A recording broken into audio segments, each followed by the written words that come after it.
అంటే ప్రైవేట్ బస్సులు, గవర్నమెంట్ బస్సులు ఇవన్నీ కూడా వేల సంఖ్యలో తరలించారు. వాటికి సంబంధించి జనాల్ని తరలించడానికి మొత్తం మాకు బలం ఎంత ఉంది అని నిరూపించుకోవడం కోసం విశ్వ ప్రయత్నాలు అయితే చేశాయి. మొత్తం జగన్ ఎక్కడిక మాట్లాడడం స్టార్ట్ చేశాడో మొత్తం అక్కడి నుంచి జనాలందరూ కూడా పారిపోయిన పరిస్థితి అయితే నెలకొంది. సో మీరు అంటున్నట్టుగా అంటే బస్సు యాత్రలో కూడా ఎక్కడా కూడా జగన్మోహన్ రెడ్డికి ఆదరణ కనిపించట్లేదు. చుట్టూ ఆయన ప్రైవేటు సైన్యం కావచ్చు, లేదంటే ఆ పోలీసులు కావచ్చు, వీళ్ళే కనిపిస్తున్నారు. ఎక్కడ కూడా ప్రజలు కనిపించట్లేదనే మాటలు కూడా చాలా వినిపిస్తా ఉన్నాయి. ఇటు ప్రతిపక్ష పార్టీలు నిర్వహిస్తున్న సభలకు కావచ్చు, ఆ మీటింగ్లకు కావచ్చు, కార్నర్ మీటింగ్స్ కి మాత్రం ప్రజలు వచ్చి వాళ్ళ బాధలు చెప్పుకుంటున్న పరిస్థితులు అయితే కనిపిస్తా ఉన్నాయి. చూస్తే తన బలం నిరూపించుకునేందుకు వైసీపీ నానా తంటాలు పడినా ఫలించలేదు.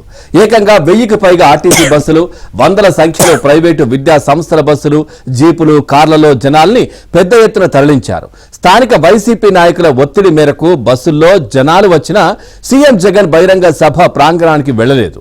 వెళ్లిన వారిలోనూ చాలా మంది జగన్ ప్రసంగానికి ముందే వెనుదిరిగారు. ఇక జగన్ ప్రసంగించే సమయంలో ప్రాంగణమంతా ఖాళీ అయిపోయింది. చిత్తూరు జిల్లా పూతలపట్టులో జరిగిన మేమంతా సిద్ధం ఎన్నికల ప్రచార బహిరంగ సభ అట్టర్ ఫ్లాప్ అయింది. చిత్తూరు నగరంలోని పలు నర్సింగ్, ఇంజనీరింగ్ కాలేజీల విద్యార్థుల్ని కూడా బస్సులో తరలించారు. వారితో జగన్ ప్లకార్డులను పట్టించి నినాదాలు చేయించారు.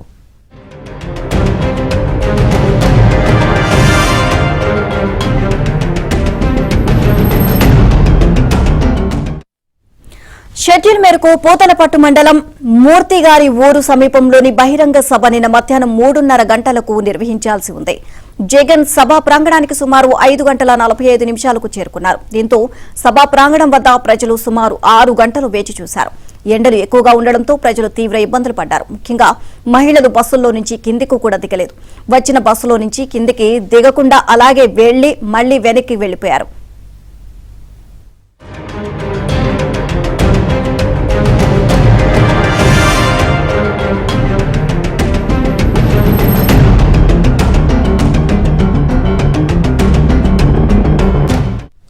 ఇక చిత్తూరు జిల్లాలో నిన్న జరిగిన బస్సు యాత్రలో సీఎం జగన్ బహిరంగ సభ వద్ద తప్ప ఎక్కడా బస్సుల నుంచి దిగలేదు. బస్సుల నుంచే అభివాదం చేసుకుంటూ వెళ్లిపోయారు. మార్గ మధ్యలో బస్సు పైకి ఎక్కి ప్రజలను ఉద్దేశించి ప్రసంగించలేదు. బస్సుల నుంచి బయటకు రాకపోవడంతో ప్రజల్లో, వైసీపీ శ్రేణుల్లో తీవ్ర నిరాశ నెలకొంది. ఇదిలా ఉండగా ఆయన ప్రయాణించే ప్రాంతాల్లో చెట్లను తొలగించారు. సద్దుం మండలంలో భారీ చెట్ల కొమ్మలను కత్తిరించారు. సద్దుం కల్లూరు ప్రధాన రహదారిలో తాతల నాటి చింత చెట్టు కొమ్మలు పూర్తిగా తొలగించారు. సద్దుం సోమల రహదారిలో జాండ్రపేట వద్ద చెట్ల కొమ్మలు తీసేశారు.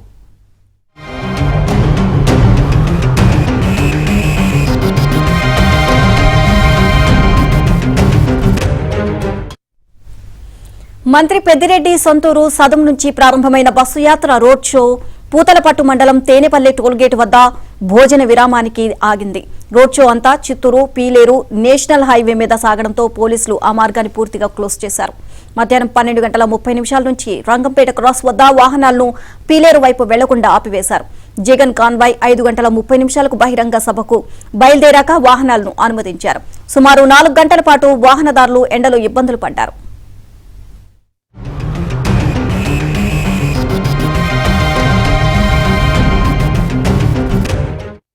ఇక చిత్తూరు జిల్లా పూతలపట్టులో జరిగిన మేమంతా సిద్ధం సభలో సీఎం జగన్ కళ్లు ఆర్పకుండా అబద్దాలు వల్లించారు.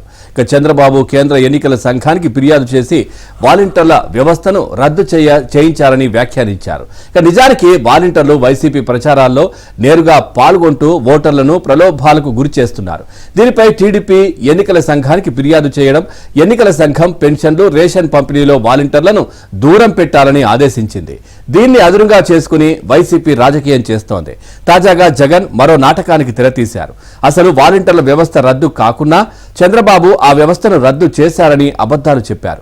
మళ్లీ వైసీపీ వస్తే వాలంటీర్ల వ్యవస్థతో సంక్షేమ పథకాలను ఇంటింటికి అందిస్తామన్నారు. ఇక చంద్రబాబు వచ్చే ఎన్నికల్లో పవన్ కళ్యాణ్ మద్దతు సరిపోక మోదీని కూడా తెచ్చుకున్నారన్నారు. ఇక చంద్రబాబును చంద్రముఖిలా పెట్టెలో పెట్టి బంధించి తాళం వేయాలన్నారు.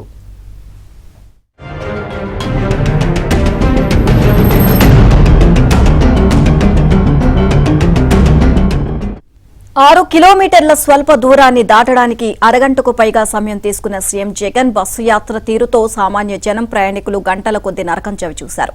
చిత్తూరు జిల్లాలో పుంగనూరు నియోజకవర్గం నుంచి పూతలపట్టు నియోజకవర్గానికి వెళ్లే క్రమంలో మార్గమధ్యంలో 6 కిలోమీటర్ల దూరం తిరుపతి జిల్లా మీదుగా బస్సు యాత్ర సాగింది.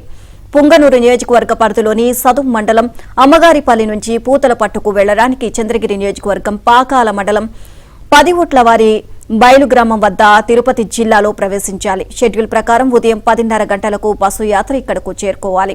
అయితే జగన్ మధ్యాహ్నం 1:45 వచ్చారు. అక్కడి నుంచి 6 కిలోమీటర్లు ప్రయాణించి అదే మండల పత్తిపాటి వారిపల్లి వద్ద జిల్లా దాటి తిరిగి చిత్తూరు జిల్లాలోకి ప్రవేశించారు. ఇక ఈ దూరాన్ని అధిగమించడానికి ఆయనకు 35 నిమిషాలు పట్టింది. 2:20 సీఎం బస్సు జిల్లా దాటిన తర్వాత ట్రాఫిక్ పునరుద్ధరణకు మరో గంట పట్టింది.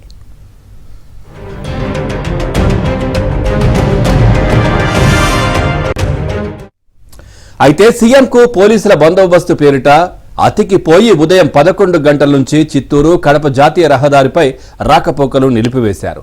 ఈ మార్గంలో కల్లూరు వద్ద జాతీయ రహదారిని క్రాస్ చేసే పుంగనూరు తిరుపతి ప్రధాన రహదారిలో కూడా వాహనాల రాకపోకలను ఆపేశారు. దీంతో సుమారు 4:30 గంటల పాటు కిలోమీటర్ల కొద్దీ వాహనాలు ఆగిపోయి ప్రయాణికులు తీవ్ర అసౌకర్యానికి గురయ్యారు. వేసవిలో మధ్యాహ్నం గంటల కొద్దీ ఎండకు ఉక్కపోతకు నానా అగచాట్లు పడ్డారు. మరోవైపు ఇదే పరిధిలో ఉదయం 9 గంటల నుంచి మధ్యాహ్నం 2:30 వరకు విద్యుత్ సరఫరా నిలిపివేశారు. సీఎం బస్సు ప్రయాణించే మార్గంలో పలుచోట్ల విద్యుత్ తీగలు రోడ్డును క్రాస్ చేస్తున్న కారణంగా ఈ చర్యలు తీసుకున్నారు. దీంతో రోడ్డుపై చిక్కుకుపోయిన ప్రయాణికులతో పాటు రోడ్డుకు ఇరువైపులా ఉన్న 10 ఫుట్ల బయళ్లు, పెరసానిపల్లి, గుండ్లగుట్టపల్లి, దామల చెరువు, పత్తింటివారి పల్లి తదితర గ్రామాల ప్రజలు 5:30 గంటల పాటు విద్యుత్ సరఫరా లేక అసౌకర్యానికి లోనయ్యారు. ఆ మార్గాల్లోని ప్రభుత్వ స్కూళ్లను మధ్యాహ్నం 12:30 మూయాల్సి ఉండగా 11 గంటలకే పిల్లలను పంపించేశారు.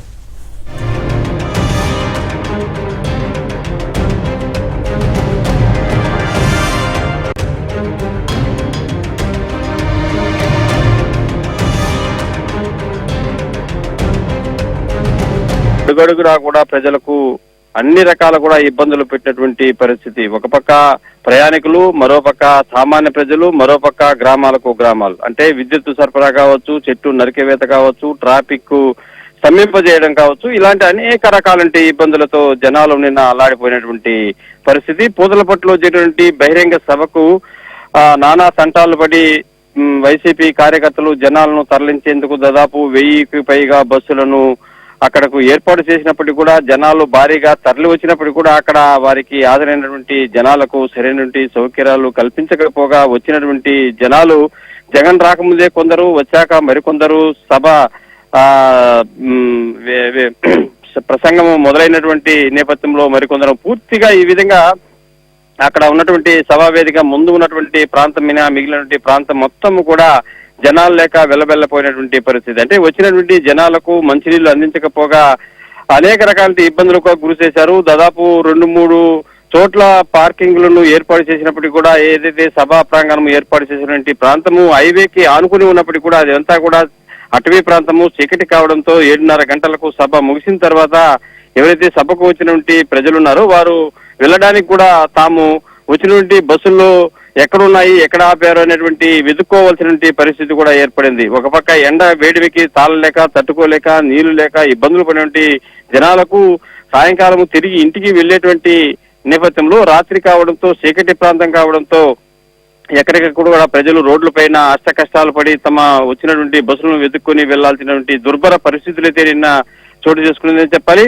దాదాపు ఒక గ్రామ పంచాయతీకి కావచ్చు, ఒక వార్డు కావచ్చు, లక్షలు ఖర్చు పెట్టి ఒక్కొక్క బస్సుకు దాదాపు 20-25 వేల వంతున ఖర్చు పెట్టి జనాలను తరలించినటువంటి నేపథ్యంలో వచ్చినటువంటి వారికి సరైన సౌకర్యాలు కల్పించకపోవడంతో ఎవరైతే జనాలు వచ్చారో వారందరూ కూడా తాము తీసుకొచ్చినటువంటి వ్యక్తులపైన కూడా తీవ్ర ఆగ్రహాన్ని వ్యక్తం చేసినటువంటి పరిస్థితులు కూడా చోటు చేసుకున్నాయని చెప్పాలి. ఏదైతే రోడ్డు షో కొనసాగిందో ఆ రోడ్డు షో కొనసాగినటువంటి నేపథ్యంలో అక్కడికక్కడ అభివాదం చేస్తూ ఆయన బస్సు నుంచి బయటకు రాకుండా ఏదైతే ఒక ముఖ్య కూడలి ప్రాంతాలు ఆ ప్రాంతాల్లో మాత్రమే బయటకు వచ్చి ప్రజలతో అభివాదం చేస్తూ వెళ్ళేటువంటి పరిస్థితి. ఈ విధంగా ఎక్కడికెక్కడ కూడా తీవ్ర ఇబ్బందులకు గురి చేసి, ఎందుకంటే నిన్న జరిగినటువంటి బహిరంగ సభ వేదిక అనేటువంటిది ఒక పక్క బెంగళూరు నుంచి తిరుపతి హైవే కావచ్చు, మరోపక్క చిత్తూరు నుంచి కడప హైవే కావచ్చు. ఈ విధంగా 4-5 హైవేలు ప్రాంతం కూడలి కావడంతో ఎక్కడికక్కడ కూడా ట్రాఫిక్ ను స్తంభింపజేయడంతో హైవేలన్నీ కూడా స్తంభించిపోయి దాదాపు 5-6 గంటల పాటు కూడా ప్రజలు తీవ్ర నరకయాతన అనుభవించినటువంటి పరిస్థితుల నేపథ్యంలో ఏదైతే సభకు వచ్చినటువంటి నేపథ్యంలో జగన్మోహన్ రెడ్డి మరోసారి చంద్రబాబు నాయుడు పైన తీవ్ర విమర్శలు చేయడం, జనసేన పైన విమర్శలు చేయడం, బీజేపీ పైన కూడా తీవ్ర విమర్శలు చేయడం జరిగినటువంటి పరిస్థితి. దత్తపుత్రుడు జగన్ పవన్ కళ్యాణ్ కాకుండా మరో వ్యక్తి మోడీని కూడా కలుపుకొని ఈ విధంగా వెళ్తున్నటువంటి పరిస్థితుల్లో సరైన బుద్ధి చెప్పాలని ఒక పిలుపు ఇచ్చినటువంటి పరిస్థితి అయితే చోటు చేసుకుందని చెప్పాలి. Pawan, right, thank you Manohar Reddy, thanks for the updates.